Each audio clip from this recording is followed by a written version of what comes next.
Dans le titre de l'actualité ce soir sur Canal 3 Bénin, l'élection présidentielle d'avril prochain. Pour ce scrutin, les membres du parti Bloc républicain lancent aussi une offensive pour la promotion de la paix. Le projet est porté même au sommet de cette formation politique et à la tête d'une délégation du parti. Le secrétaire général exécutif national Ablaye Ochane s'est rendu à Ndali à la rencontre des leaders de la communauté musulmane, des communes, des départements du Borgou, de la Libouri et de l'Atakura, et ceci pour une séance de sensibilisation de masse en faveur de la paix. Nous en parlerons dans ce journal. Nous parlerons aussi de la célébration de la Journée internationale de la femme. L'événement est fixé à la journée du 8 mars chaque année. C'est donc pour demain lundi, 8 mars 2021. Et à la veille de cette journée, nous nous intéressons à la femme leader. Entre vie privée et vie professionnelle, les femmes leaders étalent les réalités des faits et difficultés rencontrées au quotidien. Une équipe de Canal 3 Bénin s'est rapprochée de quelques femmes pour faire le bilan de la situation.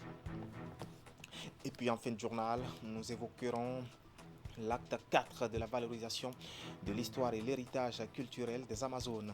L'édition 2021 du festival Agondje a consisté en une conférence ainsi qu'une visite de palais de la reine Tassi Hangbe. C'est une occasion pour l'ONG Jeunesse Perspective et Groupement de célébrer ces femmes guerrières et surtout d'inciter la jeune génération à la combativité et à la créativité. Imet Elena Moussou en sera notre guide. Voilà pour le sommaire. Bien bonsoir et bienvenue à notre grande édition de ce dimanche 7 mars 2021.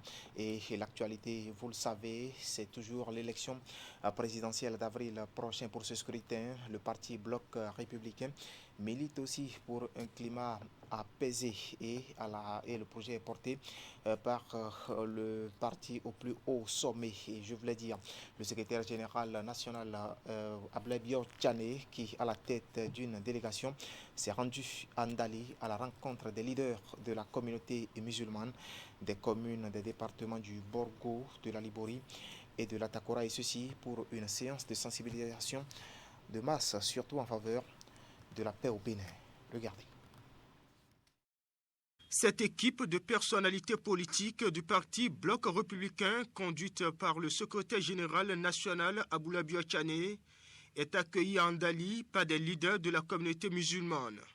Venus des 14 communes des départements du Borgou et de la Libouri, ces imams et prédicateurs réunis dans cette salle échangent avec la délégation. Au menu, la tenue le 11 avril prochain de l'élection présidentielle apaisée. Nous devons cultiver cette recherche de la paix. Parce que c'est cette paix-là qui est la première des choses qui nous appartient. C'est cette paix-là qui nous permet de faire tout le reste. C'est cette paix-là qui garantit notre sécurité. Et pour cela, chacun de nous a un rôle.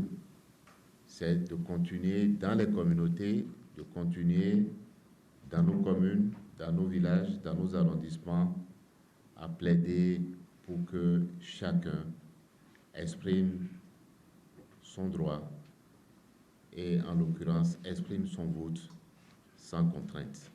La paix est le maître mot de cette rencontre qui a pris l'allure d'une séance de reddition de comptes des actions menées par le gouvernement de la rupture au profit de la communauté islamique du Bénin. Mais aucune nation ne se construit sur des divisions, d'où la nécessité d'œuvrer pour la concrétisation de la promesse du chef de l'État Patrice Talon de faire du scrutin prochain une occasion festive. Le président Patrice Talon, lors de sa tournée, a promis de faire de ces élections une fête. Et nous sommes à ses côtés pour que cela soit une réalité. Toutes les dispositions sont prises pour que ce soit une réalité. Et c'est également notre mission ce matin d'être aux côtés du chef de l'État pour que nos élections soient réellement une fête. Ces présidents d'associations et prédicateurs islamiques sont donc faits ambassadeurs de la paix dans leurs contrées respectives. Et ils en mesurent bien la portée. On va essayer à travers des rencontres-là pour pouvoir sensibiliser les gens pour connaître le valeur de la paix. Surtout que l'islam, c'est la paix. C'est pourquoi même nos salutations c'est Assalamu alaikum. Assalamu alaikum veut dire que la paix soit sur vous.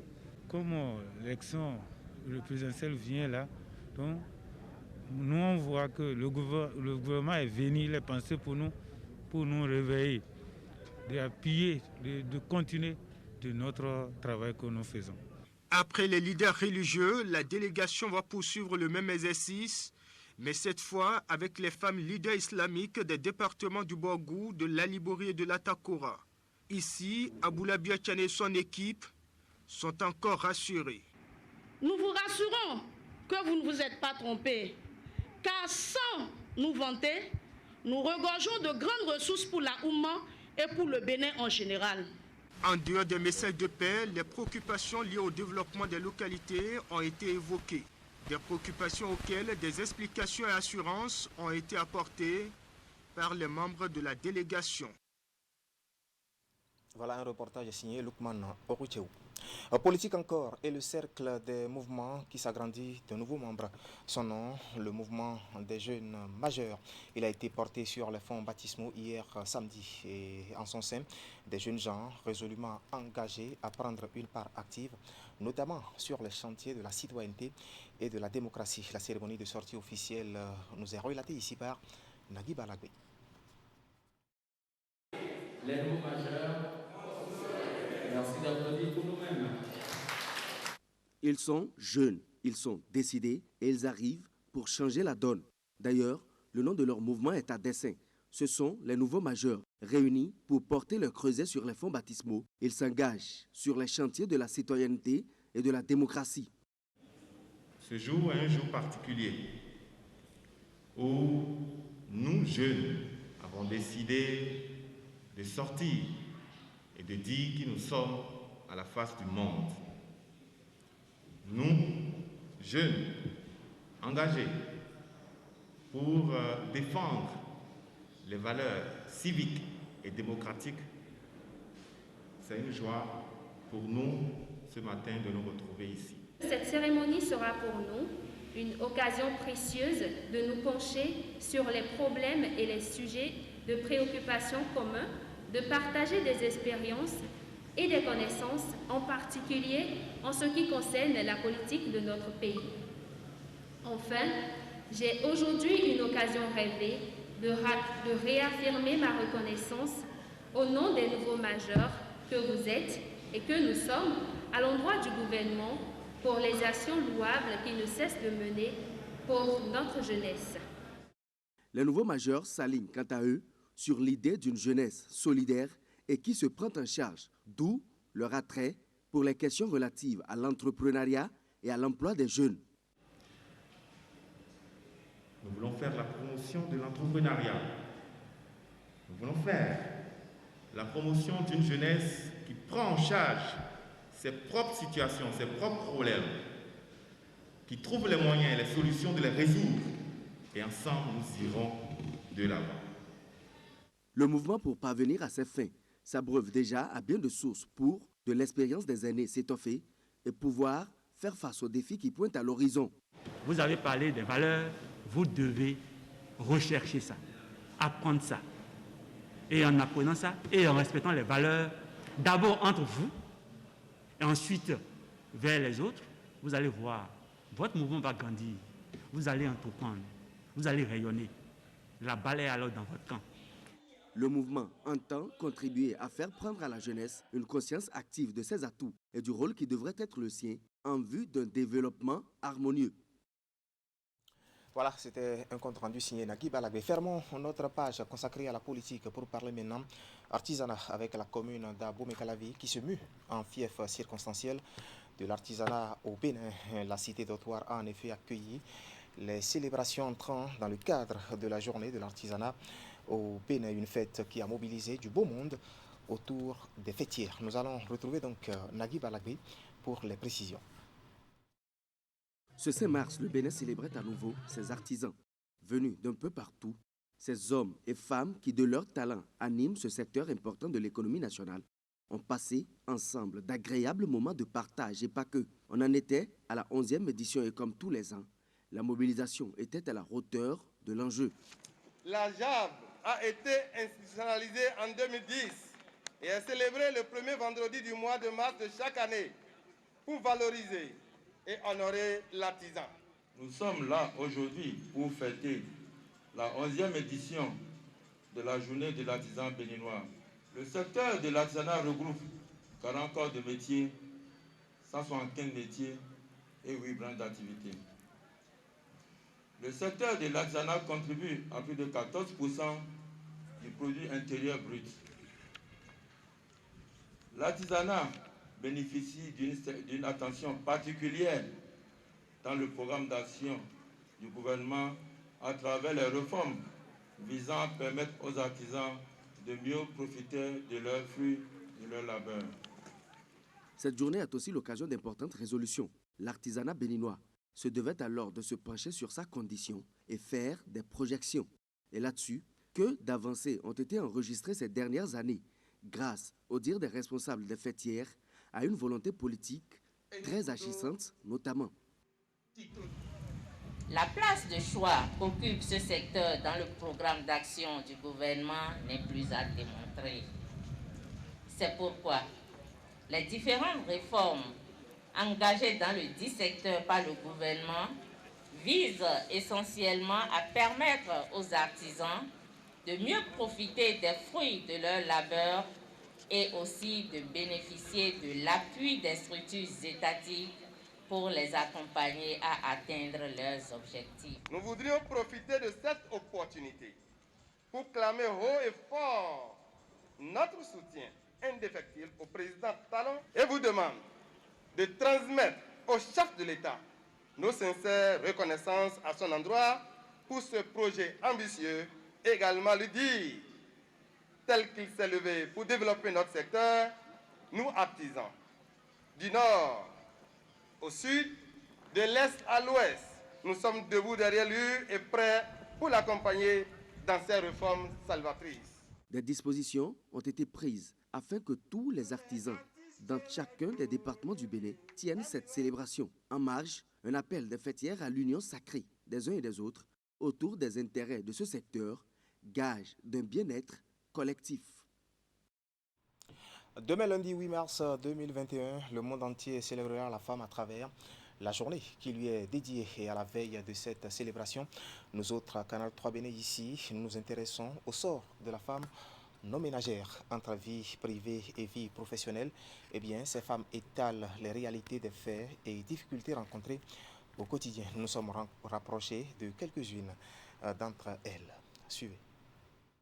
Chaque 8 mars, elles sont célébrées à travers le monde. C'est la journée internationale de la femme et le Bénin ne reste pas en marge. Au-delà des festivités, cette journée constitue une occasion pour faire le bilan sur la situation des femmes. Une situation qui n'est certes pas reluisante, même si aujourd'hui, on remarque que de plus en plus, les femmes travaillent au même titre que les hommes. Nous sommes beaucoup plus sollicités parce que les hommes et les femmes travaillent. Aujourd'hui, nous avons eu cette chance-là. À partir de 8 mars, où nous commémorons la Journée internationale de la femme, ça fait partie des réflexions et des sujets de débat. Donc, je me dis, oui, le 8 mars est important pour les femmes. Être femme ne devrait pas déterminer la vie professionnelle. Ce n'est pas parce qu'on est femme qu'on a une autre vie professionnelle qu'un homme. Donc, en tant que femme, je gère de la même manière qu'un homme devrait faire face à ses responsabilités et devoirs professionnels. Concilier la vie de femme, d'épouse et de mère avec la vie professionnelle reste un défi pour la plupart des femmes. Pour y arriver, elles se battent au quotidien. Je pense que ce que nous faisons pour concilier la vie de famille, de mère, d'épouse, c'est de nous manager et de nous réveiller lorsque on est fatigué. Même si on est fatigué, de nous réveiller plus tôt que prévu, plus tôt que tout le monde, pour apprêter ce qui doit être. La gestion du foyer et la vie professionnelle, on les gère avec méthode, avec organisation. Donc la femme, elle a aussi bien la vie professionnelle que la vie au foyer à gérer. Donc tout est une question d'organisation. Au-delà de toutes les difficultés qui se dressent sur leur parcours professionnel, les femmes restent conscientes de leur importance au sein de la société. Entre engagement et détermination, elles ont une lourde responsabilité. Il faut qu'elles soient elles-mêmes responsables dans les actes. Il faut qu'elles ne se fassent pas d'illusions. Le monde dans lequel nous évoluons en tant que tel est déjà un combat de gagner parce que nous sommes privilégiés. Ce que je voudrais demander aux femmes, c'est de ne jamais courber l'échine devant les propos sexistes ou alors les stéréotypes. Il n'y a pas de mal à transpirer pour ses rêves. Et c'est justement parce que nous sommes femmes que nous avons le pouvoir. Nous exhortons les autres femmes pour être femmes au foyer parce que de nos jours maintenant, l'homme ne peut pas tout faire. Il faut nécessairement que vous compreniez l'homme et la femme pour pouvoir garder les enfants. Il faut savoir partager les charges à la maison. Qu'elle soit célibataire, mariée ou super maman, l'importance de la femme dans la société n'est plus à démontrer. De la ménagère à la chef d'entreprise, en passant par la fonctionnaire, la femme répond aux obligations de vie au même titre que l'homme et l'accompagne dans sa réalisation et à la consolidation de la société. Voilà, rendez-vous demain donc pour célébrer la femme. Parlons à présent de l'Office national du bois, ONAB, qui depuis l'année écoulée organise une visite ainsi qu'une formation au profit des acteurs du monde judiciaire. Et bien cette année, l'exercice a été élargi aux agents paramilitaires et autres. Une occasion pour faire davantage connaître à ces acteurs le travail, en plus des efforts déployés par l'Office pour la sauvegarde de l'environnement. Compte rendu, Imet Elena Mosso. La première édition de la formation a été organisée au profit des acteurs judiciaires. Initiative portée par l'Office national du bois ONAB, elle est élargie cette année aux agents paramilitaires du ressort territorial des secteurs forestiers sous gestion de l'Office.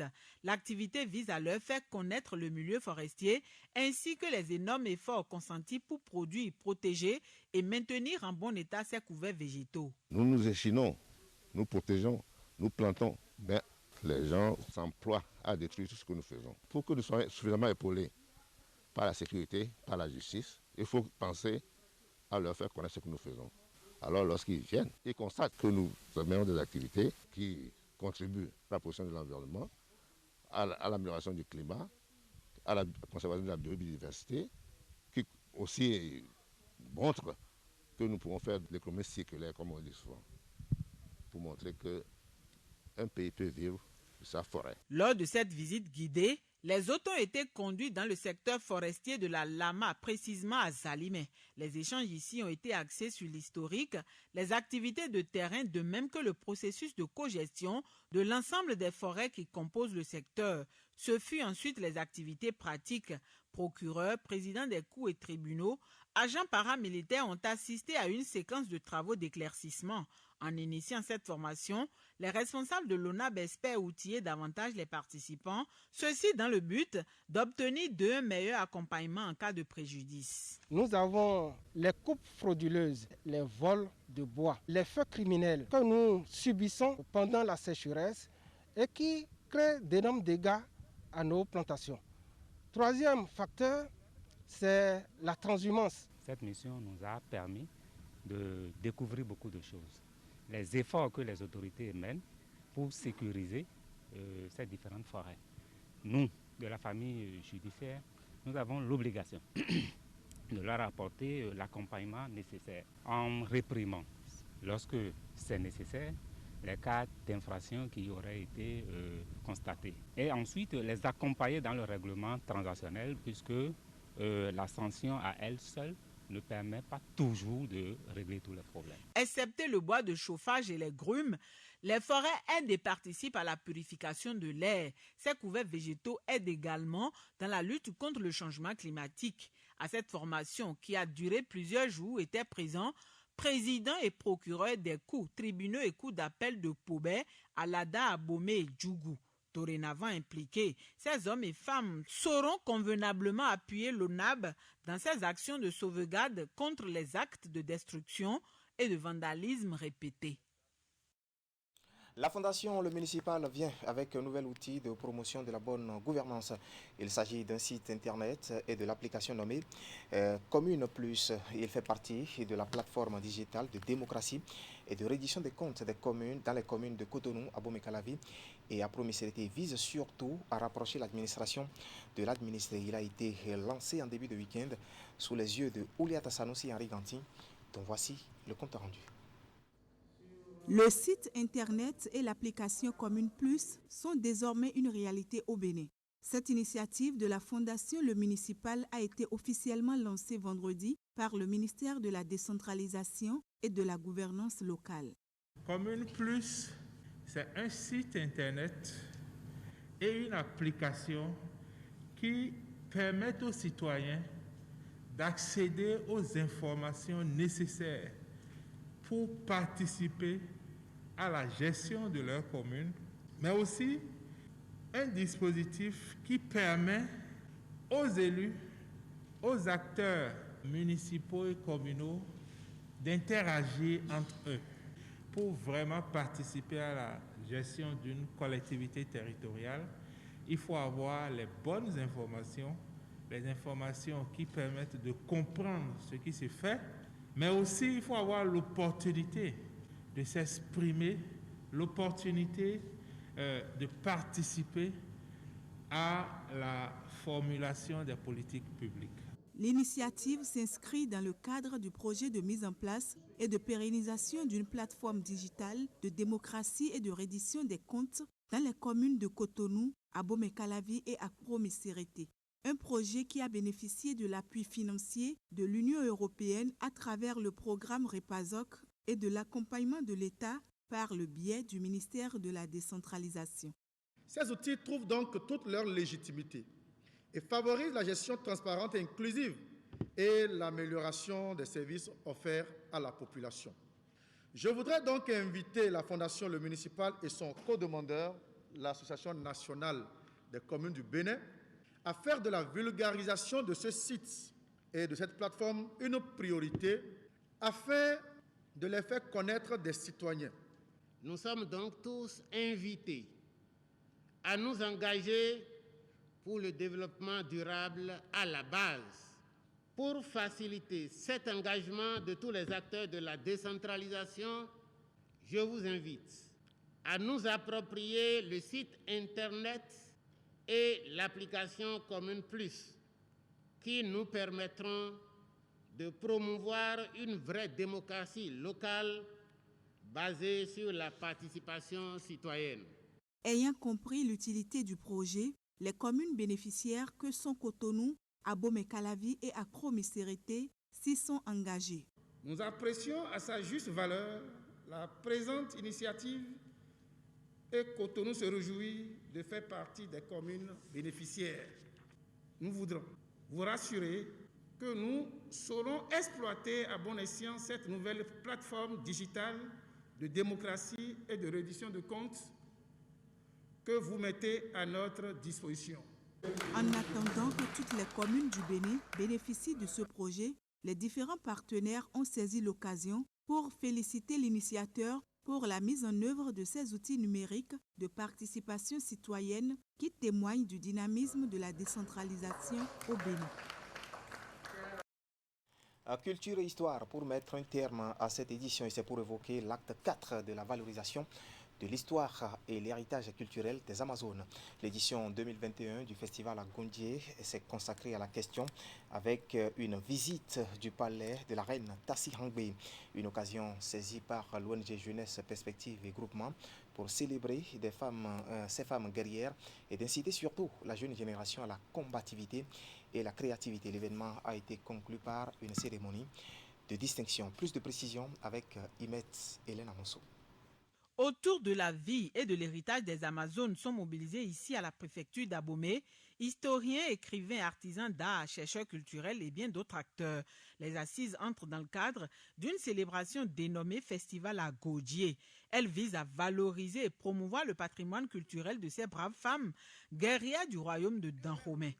Depuis 2002, l'ONG Jeunesse Perspective Groupement JPG, initiatrice des assises, a procédé à un important travail de recensement et de collecte ethnographique.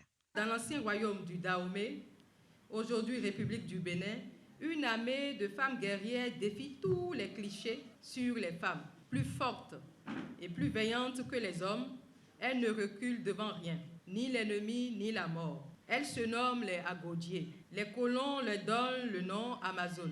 Elles sont très combattantes et incarnent un grand leadership. Elles sont à l'image de la reine Tassi Rangbe, fondatrice de cette armée.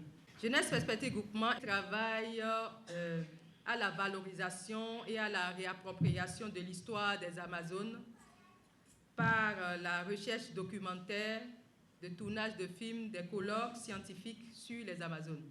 Ces braves femmes révèlent à la face du monde qu'elles sont capables d'affronter n'importe quel ennemi et ont franchi la barrière du sexe faible. L'association œuvre pour une génération de femmes qui a le droit de participer au processus décisionnel dans tous les domaines de la vie. Aussi, les Amazones seront-elles promues à travers le futur musée thématique d'Abomey qui sera érigé sur la place des Amazones et le monument imposant déjà construit en leur honneur derrière la marina à Cotonou. Tenu autour du thème « Valoriser l'histoire et l'héritage culturel des Agodies autour du musée d'Abomey », la rencontre a été meublée par diverses communications. Une partie du téléfilm intitulé « Tassi Rangbe, conte-moi l'histoire des Agodies » a été projetée. Comme l'année précédente, l'édition 2021 du festival Agodié a distingué et primé des hommes et femmes qui se sont fait remarquer par leur action au sein de la communauté. Vraiment, c'est une grande joie pour moi. Et on me charge, en me nominant, on me charge d'aller continuer l'œuvre de Tassi Rangbe. De cette célébration, c'est pour dire à la femme béninoise de ressembler à ces guerrières, pas pour aller faire la guerre, mais de par leur comportement. De savoir que la bravoure n'est pas que pour les hommes. C'est une manière d'appeler les femmes à s'impliquer dans les instances de décision, à mener des combats pour pouvoir s'affirmer. À travers cette rencontre, l'ONG JPG entend aussi promouvoir l'égalité genre et susciter chez les filles et femmes un esprit combatif et créatif. La jeune génération notamment est appelée à cultiver la confiance en soi et faire preuve de détermination à toute occasion. Avant de clôturer les assises, les participants se sont rendus au palais de la reine Tassi Rangbe où ils ont échangé avec sa descendance. Voilà, c'était un clin d'œil à l'histoire. Ainsi va l'actualité ce soir sur Canal 3 Bénin. Derrière moi, toute une équipe composée de journalistes et de techniciens vous remercie de nous avoir suivis. Ne zappez surtout pas, juste après le générique de fin de ce journal. Je vous retrouve pour la revue de presse hebdomadaire. À très vite donc.